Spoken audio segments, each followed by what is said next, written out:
અરવલ્લી જિલ્લામાં એક સંસ્થાની નકલી નેશનલ કોન્ફરન્સ થયાનું ખુલ્યું। સંસ્થાના અસલી પ્રમુખે નકલી પ્રમુખો અને હોદ્દેદારોને ખુલ્લા પાડ્યા। ભારતીય દલિત સાહિત્ય અકાદમીના નામે નકલી નેશનલ કોન્ફરન્સ કાર્યક્રમ અંગે ખુલાસો।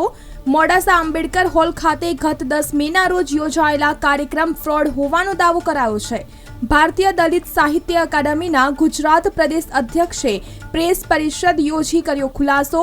બિન અધિકૃત કાર્યક્રમ યોજનાર બની બેઠેલા અધ્યક્ષને પ્રદેશ અધ્યક્ષે લીગલ નોટિસ પાઠવી છે।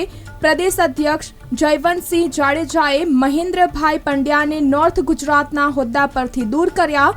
મોડાસા ખાતે બિન અધિકૃત રીતે પ્રદેશ અધ્યક્ષની સંમતિ વિના નેશનલ કોન્ફરન્સ કાર્યક્રમ યોજ્યો હતો।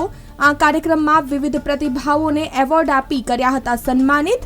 તો આ કાર્યક્રમમાં રાજ્ય કક્ષાના મંત્રી ધારાસભ્યો સહિત મહાનુભાવો રહ્યા હતા હાજર। અરવલ્લી જિલ્લામાં એક સંસ્થાની નકલી નેશનલ કોન્ફરન્સ થયાનું ખુલ્યું। સંસ્થાના અસલી પ્રમુખે નકલી પ્રમુખો અને હોદ્દેદારોને ખુલ્લા પાડ્યા। ભારતીય દલિત સાહિત્ય અકાદમીના નામે નકલી નેશનલ કોન્ફરન્સ કાર્યક્રમ અંગે ખુલાસો।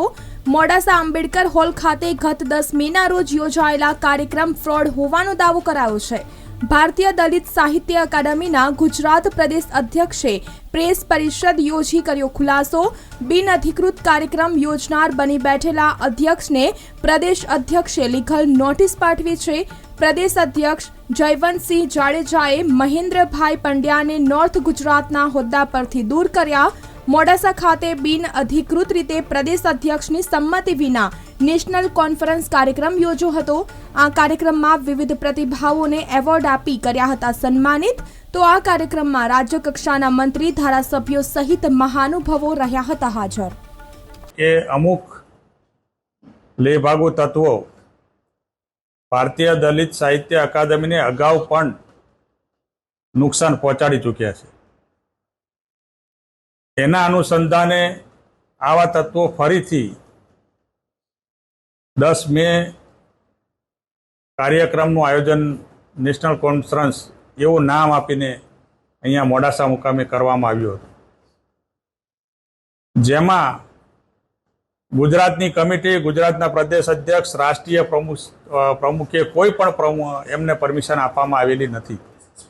છતાં પણ આ લોકો ગમે તે એમની મહત્વાકાંક્ષા અથવા તો ગમે તે પોતાના સ્વાર્થ ખાતર આ કાર્યક્રમ ઉપરવટથી એમને કરેલ હતો, જેના ભાગરૂપે મને અરવલ્લી જિલ્લાના પ્રમુખ શ્રી બાલકદાસ બાપુને જાણ કરી કે આ કાર્યક્રમનું આવું આયોજન અચાનક કરવામાં આવ્યું છે।